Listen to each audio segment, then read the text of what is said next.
Fascinuje mě ta rychlost, ten adrenalin, kterého je tam neskutečně mnoho a trvá opravdu dlouho a ať se to nezdá, tak těch 14 dnů nebo 15 v tom terénu je opravdu hodně a člověk si tam šáhne na dno jak fyzicky, tak psychicky a to mě na tom fascinuje. Jmenuji se Aleš Loprajs a jsem pilot Rally Dakar.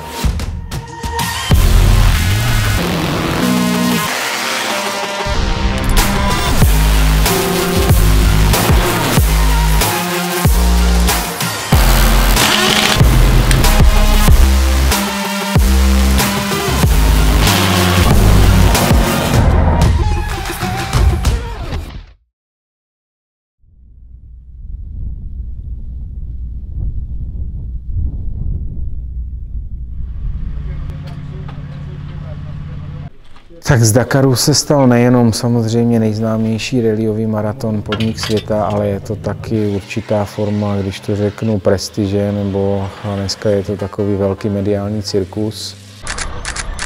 Co úplně tak jako neuznávám a není to můj šálek čaje, kdokoliv se vydá na Dakar, tak je hrdina. A to myslím i v Prescaru, tak to cítím. Dneska, když vidím různé mediální výstupy, tak dneska se někdo vydá v Prescaru na Dakar a jede po cestě a už píše srdce rivné články, jak byl těžký Dakar. Přitom ten Dakar se odehrává na trati, je úplně jiný.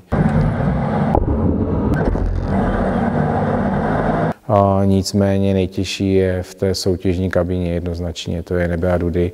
Dnes nás čekala 10. etapa tohoto, tedy 34. ročníku dakarské rally a bohužel už na její trati nebyla tato žlutá Tatra Jamal, za jejímž volantem sedával při závodě Aleš Loprajs. Tato Tatrovka tedy byla ze soutěže vyřazena po nehodě. Bylo to tedy po tom 7. kontrolním úseku, k 8. měřenému bodu už nedojela. No a tak to skončila na střeše, jak sami můžete vidět. No a poslechněte si Aleše Loprajse. My jsme spadli do takového kanionu, šli jsme několikrát přes střechu a bohužel pro nás Dakar končí. Tam je obrovský stres, nervy a neustálý souboj s časem, se sebou samým a samozřejmě i s ostatníma, takže Dakar se nedá popsat, ten se prostě musí zažít.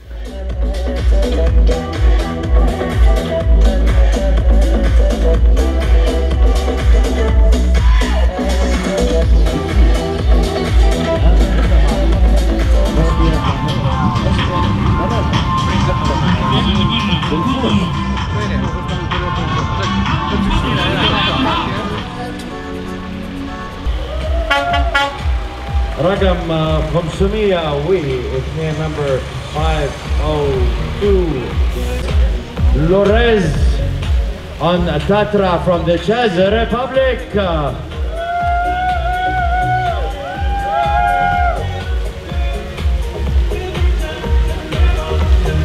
For the Dakar Kingdom of Saudi Arabia, or Dakar, Saudi Arabia 2020, coming in right now. Big cheers! Chtěli jsme jít do nové koncepce nového vozidla, do toho se potkala spolupráce s novým partnerem Praga a tak nějak se to prostě potkalo v pravý čas. My jsme chtěli, oni chtěli, tak se zrodila Lady Praga.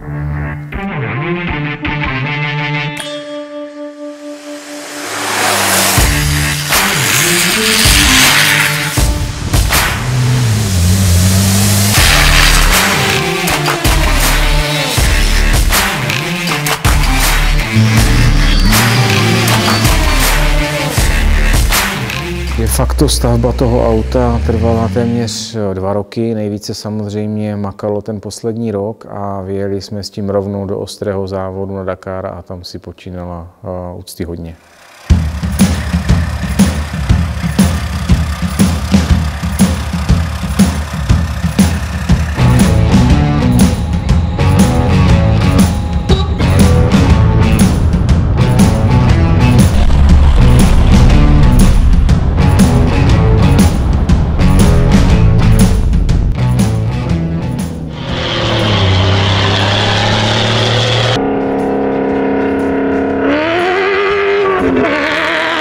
V první etapě samozřejmě bylo to nějaké sladění se s autem, taky nový navigátor a nechtěl jsem to úplně přestřelit tu první etapu, protože jsem si uvědomil, když jsme vletěli do těch kamenů, že to bude hodně o pneumatikách, ať to tam celé neprojedeme.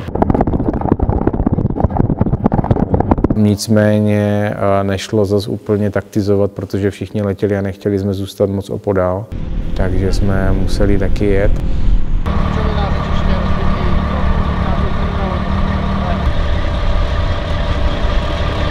Tak jsme v cíli první etapy. Máme radost, že jsme ji zvládli. Začátek byl moc pěkný. Na to, že jsme jeli poprvé zbývačku v takovém africkém terénu, tak se chovala výborně, jsem nadšený z automatu. Trošičku jsme si zazlobili sami, udělali jsme defekt. Měli jsme ho v půlce, pokračovali jsme dál, možná jsme byli trošku opatrní, kde jsme měli už jenom jedno kolo v těch kamenitých úsecích, kde nás vesli, v podstatě tam jsme měli největší ztrátu, tam nás některé auta předjeli. Byly tam obrovské kameny, takže jsme to vypustili, jakékoliv riskování a koncentrujeme se na to hlavní, co hlavně přijde v té druhé půli. Ale já jsem za to docela rád, protože je to dlouhý a ve své podstatě, kdyby Aleš jel to svoje, co by se mu líbilo, nebo tak, jak by mohl jet, tak nás tam tak nějak jako skoro usmrtí v té kabině.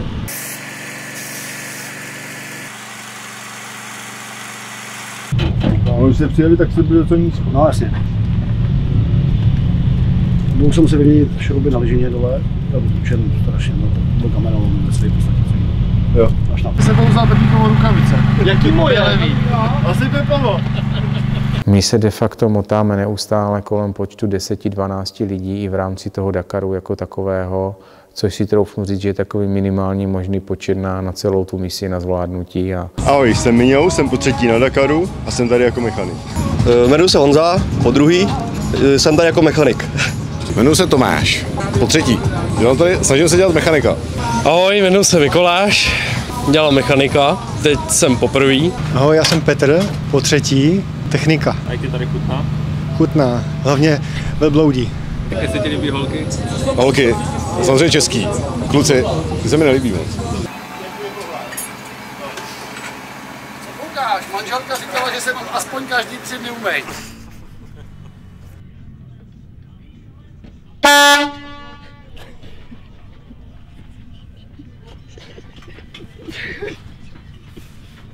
Jo.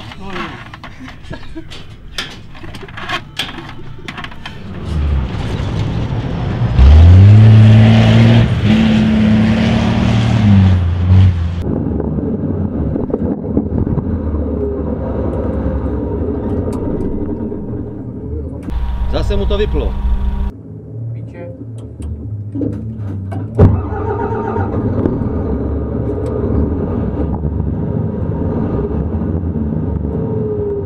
Auto padalo do nouzového režimu, což zní jako v uvozovkách, no tak co auto spadne do nouzového režimu, jenomže jak se z něho dostat. Ono v tu chvíli jede o nějakých 40% výkonu míň, není to rozhodně na střelbu, nejede víc než 100, což při závodě je pasé. A ty musíš to auto prostě restartovat jako klasický telefon nebo počítač. V průběhu dne nám odešel buď to je speed senzor nebo nějaká mechanická závada na regulaci turba. Musíme s tím něco udělat, ale na druhou stranu mohli jsme mít mnohem větší problémy, viděli jsme spoustu aut, které stály. Začátek byl dobrý, jinak bychom se pohybovali kolem 5. fleku, tak nějak, to je to, co jsem chtěl, nicméně okolnosti tomu chtěli, že jsme spadli trošku níž, celkově jsme 7, ale je to pořád začátek a pořád věřím, že náš čas přijde, je to pro druhá etapa.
Já myslím, že jsme jeli velmi pěkně, konstantně a stabilně a stylově, že Lejdina postupně se tam začala profilovat. Ano, neměli jsme na první Kamazy, které jedou úplně jinou ligu v rámci výkonu a celé strategie, ale s tím zbytkem si myslím, že jsme hráli velmi vyrovnanou partii, ne-li de facto nejlepší z toho zbytku téměř. Byli jsme blízko Mazu, což je další továrna, a tam si myslím, že jsme jeli velmi slušně na to, že jsem se poznával s novým autem a dlouho jsem nejel s Khalidem jako s navigátorem. Z začátku tam pár navigačních můh bylo, které jsme zvládli, ale mohli jsme je zvládnout i rychleji. Takže Khalid se lepšil každou etapou a myslím si, že od půlky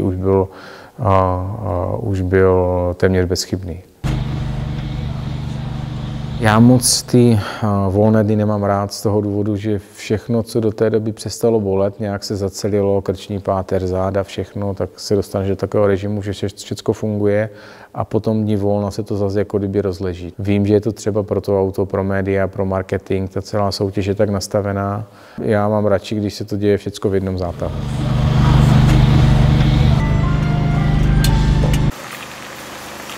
To je něco pro ekologii toto. Co? Střílám nechty, ne? Střílám, tak já tě vezmu to, ne? Na nohou? To bych ne, ty vole.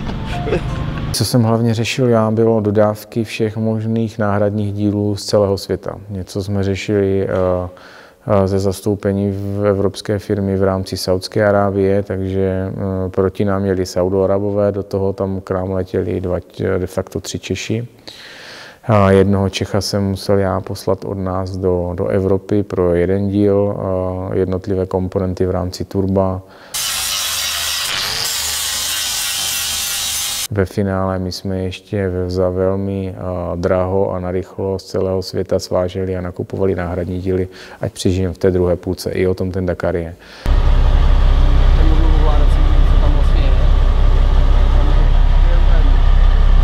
Tím, že jsme byli v zemi, která má vízovou povinnost a bylo tam jedno vstupové vízum, tak jsme museli řešit ještě tuhle otázku pro všechny ty lidi, co nám vlastně tyhle komponenty měli doručit. Takže to mělo i takové specifické manažerské, když to řeknu, klima, kdy jsme museli řešit i tyto věci na dálku a přesvědčovat lidi, ať nám extra urgent vydají vízum, extra urgent dodají nějaký konkrétní díl spediční společnosti a podobně. A modlili jsme se za to, ať to neskončí v nějakém celním procesu na letišti, protože to by nás odstavilo.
První moment byl přežít. Tím, že bylo už nějaké zase další náhradní díly, některé už jsme měli v rukávě, některé na cestě, tak to bylo o tom přežít a hlavně jsme se koncentrovali na maratonskou etapu, která pro nás nakonec byla zásadní. To se napojuješ, vole. Napojuješ, vole. Víš, že ujíždí, vole. No to vidím, vole. Ten duch té maratonské etapy je o tom, že posádky si pomáhají sami, dojedou do místa, do cíle, kde zaparkují auto do park fermé, můžou na něm pracovat, ale pouze ty samotné posádky, není tam jejich servisní zázemí, to znamená servisní kamiony a všichni mechanici jsou na jiném místě.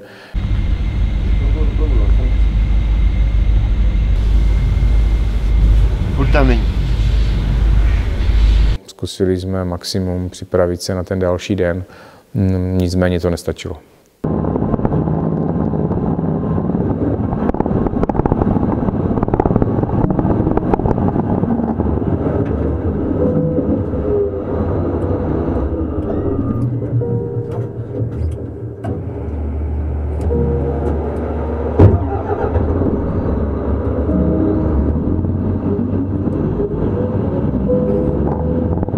Co říct, no, my jsme dneska, moc mě to mrzí, my jsme si o této etapy hodně slibovali, protože to jsou vyloženě naše terény, mně se tady tyto duny moc líbí a chtěli jsme tam dneska zatáhnout na třetí flek, ale už při první duně jsme opustili tuhle naději, protože se nám objevil zase ten problém i po výměně turba, tak zase to slovo, které za chvilku začnu nesnášet, a to je turbo speed senzor, což znamenalo zase neustále vypínat auto. Dneska jsme zastavili 100krát, možná 200krát, já ani nevím.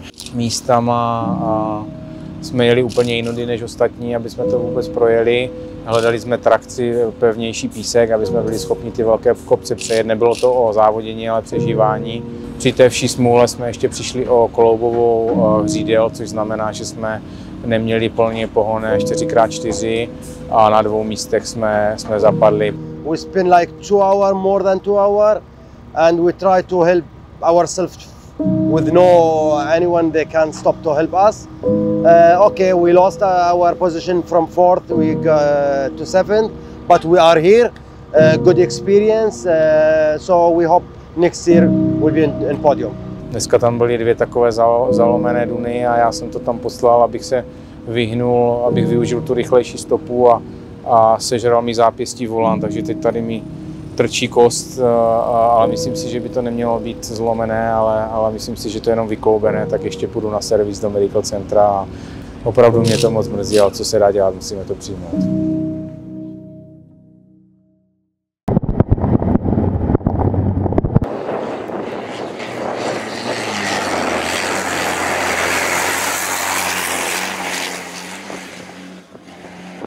Já jsem měl pocit, že všichni kolem mě jsou šťastní, samozřejmě chtěli víc, ale byli nadšení z auta, jak fungovalo a podobně, a tak by to i mělo být. Ono opravdu fungovalo skvěle na to, že to byl nový stroj, nebo je. Já vnitřně jsem byl zklamaný, protože jsme byli blízko pódia a chtěl jsem víc.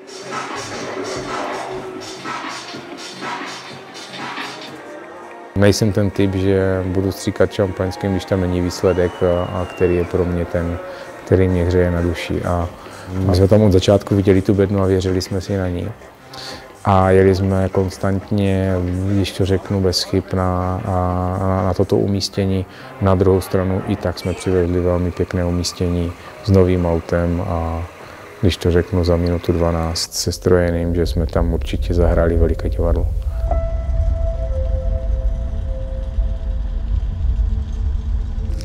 Co? Jak se těšíš domů? Docela už jo, člověče. A užil jsi to tady? Užil. Jo? Co se ti líbilo nejvíc? Cože? Co se ti líbilo nejvíc? Ale celkově to bylo pěkný. Těšíš se domů? Jo. Že bys tady zůstal ještě? Ne. Ono to je vždycky hrozný. Ale pak to zase člověk chybí. Máme právě po ukončení Dakaru 2020 na to, že byla Lady Praga, vlastně si prošla svojí premiérou, tak celkově to musím s odstupem nějakých pár hodin zhodnotit velmi pozitivně a chtěl bych poděkovat především týmu klukům, kteří makali celou noc. My jsme si šáhli v té jedné etapě hodně na dno, ale i to k tomu patří.